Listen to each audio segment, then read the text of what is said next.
नमस्कार प्रेक्षकांनो, लग्नानंतर होईलच प्रेम मालिकेमध्ये आपल्याला जबरदस्त ट्विस्ट पाहायला भेटणार आहे। इकडे आता सगळे डायनिंग टेबलवरती नाश्ता करण्यासाठी बसलेले असतात। त्यावेळेस रम्या आता उद्धटपणे बोलत असते। तर आता पार्थला खूपच राग येतो आणि पार्थ तिला म्हणत असतो की सगळ्याशी आदराने बोलायचं, कळलं ना, कोणालाही असं उद्धट बोललेलं मी खपवून घेणार नाहीये। आणि तो तिला खूपच ओरडून बोलत असतो, त्याच्यामुळे त्याला ठसका लागतो। आता त्याला ठसका लागल्यामुळे काव्या लगेच त्याला पाणी द्यायला लागते। पाण्याचा ग्लास देतच असते, तेवढ्यातच मानिनीला खूपच राग येतो। ती तिच्या हातातून तो ग्लास हिसकावूनच घेते आणि पार्थला पाणी पाजते। आता ती तिच्याकडे खूपच रागाने बघत असते।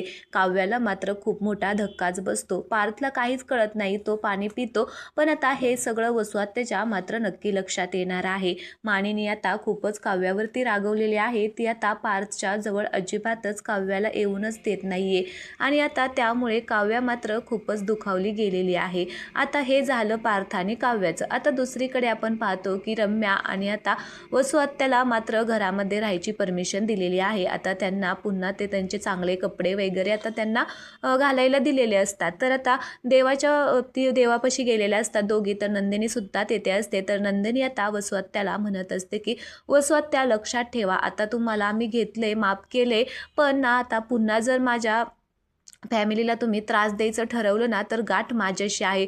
बघा मी तुमचे काय हाल करत आहेत, त्यामुळे मापात राहायचं आणि जेवढं असेल ना तेवढंच करायचं, अजिबात कुणाच्या आयुष्यामध्ये डोकवायचं नाही। आता नंदिनी खूपच वसुहत्या आणि रम्याला बोलत असते। रम्याला मात्र हे सगळं ऐकून खूपच राग येत असतो नंदिनीचा।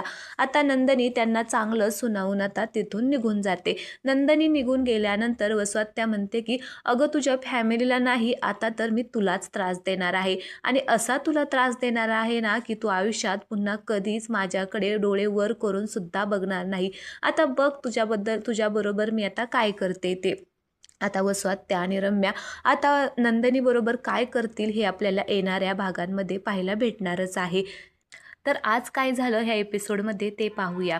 काव्य आता रूममध्ये अभ्यास करत असते आणि आता ती अभ्यास करत असतानाच अचानक दरवाजा वाजतो। आता ती दरवाजा वाजला म्हणून दरवाजा उघडायला जाते, तर आता तिथे असतो पार्थ। आता पार्थला पाहून तिला ना खूपच मोठा धक्काच बसलेला असतो, कारण मानिनीने सांगितलेलं असतं की पार्थला भेटायचं नाही, त्याला बोलायचं नाही, माझ्या पार्थपासून लांब राहायचं। आणि आता पार्थ आल्यामुळे तिला ना खूप मोठा धक्काच बसतो। तर आता ती म्हणते की पार्थ, अहो तुम्ही इथे काय करताय, मला अभ्यास करायचा आहे, जा बरं तुम्ही। तर पार्थ तिला म्हणत असतो की मला ना तुमच्याबरोबर थोडंसं बोलायचं आहे।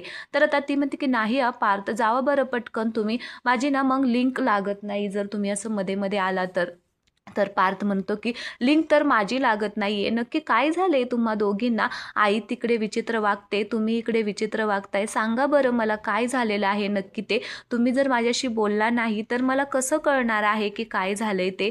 त्यावेळेस काव्या म्हणते की अहो काहीच नाही झालेलं, तुम्ही का टेन्शन घेताय एवढं, मी तुम्हाला सांगते ना काहीच नाही झालं। आणि ना तुम्ही आईंचं टेन्शन घेऊ नका, अहो या वयामध्ये ना बायकांना थोडेसे प्रॉब्लेम होतात, अशा त्या विचित्र वागायलाच लागतात। त्यावेळेस पार्थ म्हणतो की हा ठीक आहे, ते आईचं मी समजू शकतो, पण अहो तुम्हाला काय झाले, तुम्ही का असं वागताय, माझ्याशी नीट बोलत नाहीये, इकडे निघून आला अचानक, मला काही सांगितलेलं नाहीये, दोघीही खूपच डिस्टर्ब दिसत आहात आणि मी असं तुम्हाला डिस्टर्ब नाही बघू शकत, प्लीज काव्या, जे काही झालेलं आहे ना ते सांगा मला।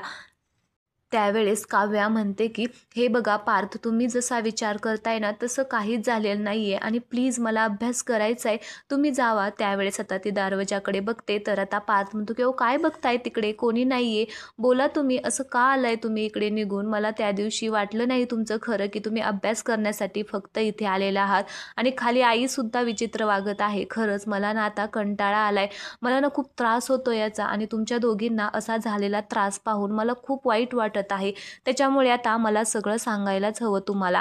त्यावेळेस आता काव्या म्हणते की हे बघा पार्थ, तुम्ही जा बरं इथून आणि मला तुम्हाला काहीही सांगायचं नाहीये, कारण काहीच झालेलं नाहीये, सांगितलं ना एकदा तुम्हाला काही झालेलं नाहीये म्हणून। त्यावेळेस मग आता तो म्हणतो की ठीक आहे, नाही ना काही झालं, मग ना हे तुम्ही माझ्या डोळ्यात बघून सांगा, मगच मला खरं वाटेल। आता असं म्हटल्याबरोबरच काव्याला मात्र आता धक्काच बसतो.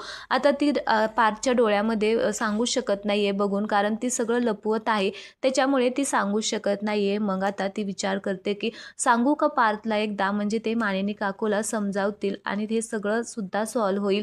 एकदा सांगू का असा ती विचार करत असतेच, पण परत म्हणते की नाही नको, त्यांना खूप त्रास होईल. म्हणून आता पार्थ म्हणतो की अहो कोणत्या विचारामध्ये हरवलाय, सांगा काय असेल ते. त्यावेळेस आता ती म्हणते की काही नाही, चला बरं जा बरं तुम्ही इथून. त्यावेळेस तो म्हणतो की नाही, मला माझ्या प्रश्नांचं उत्तर मिळाल्याशिवाय मी इथून जाणार नाहीये. त्यावेळेस ती म्हणते की बरं ठीक आहे, तुम्ही नाहीये जात ना, तर मीच इथून निघून जाते. असं म्हणून आता ती जायला निघते. तेवढ्यातच पार्थ आता तिचा हात पकडतो आणि आता म्हणत असतो की काव्या, आणि मग असं म्हटल्याबरोबरच तिकडून आता नेमकी तिचा हात पकडल्यावर मानिनी येते आणि मानिनीला बघून आता खूप मोठा धक्का बसतो इकडे काव्याला. आणि आता काव्या पार्थकडे आणि एकदा मानिनीकडे अशी आता बघत असते. आता मानिनीला बघून ते दोघेही पटकन आता हात सोडतात आणि इकडे तिकडे असे बघायला लागतात. मानिनी आता आतमध्ये येते. त्यावेळेस आता ती म्हणते की काय चाललंय पार्थ, आणि तू इथे काय करतोय, तिला अभ्यास करून देत जा ना. त्यावेळेस तो म्हणतो की नाही आई, मी असंच आलो होतो आणि तुझ्याबद्दलच बोलत होतो, तू खूप डिस्टर्ब वाटत आहे ना, ते मग मी विचारत होतो ह्यांना की नेमकं आईला काय झालेलं आहे. त्यावेळेस आता मानिनी म्हणते की मग काय सांगितलं हिने. तर आता तो म्हणतो की अगं काहीच नाही, त्यासुद्धा बोलत नाही आहेत, नक्की त्यांनासुद्धा काय झालेलं आहे खरंच काहीच कळत नाही आहे. त्यावेळेस आता मानिनी काकू म्हणते की अरे काय झाले, चांगलीच तर आहे, अभ्यासही करते म्हणून इकडे आलेली आहे. आता ती सुद्धा खूप पार्थला समजावू लागते. तर तो म्हणतो की आई प्लीज मला सांग ना, तू तरी सांग ना गं, काय झालेलं आहे तुला. पण दोघीही काहीच बोलत नाहीये. तर आता आपण पाहतो की पार्थ आता तिथून निघून जातो. तर मानिनी आता काव्याला म्हणत असते की माझ्या पार्थपासून लांब राहायचं, असं आता ती त्याला सांगून तिथून निघून जाते. आपण इकडे दुसरीकडे पाहतो की जीवा आता पळत आलेला असतो घरी, कारण त्याला टेंडर मिळालेलं असतं. त्याच्यामुळे आता तो आलेला असतो, खूपच खुश झालेला असतो आणि ही बातमी त्याला नंदिनीला सांगायची असते.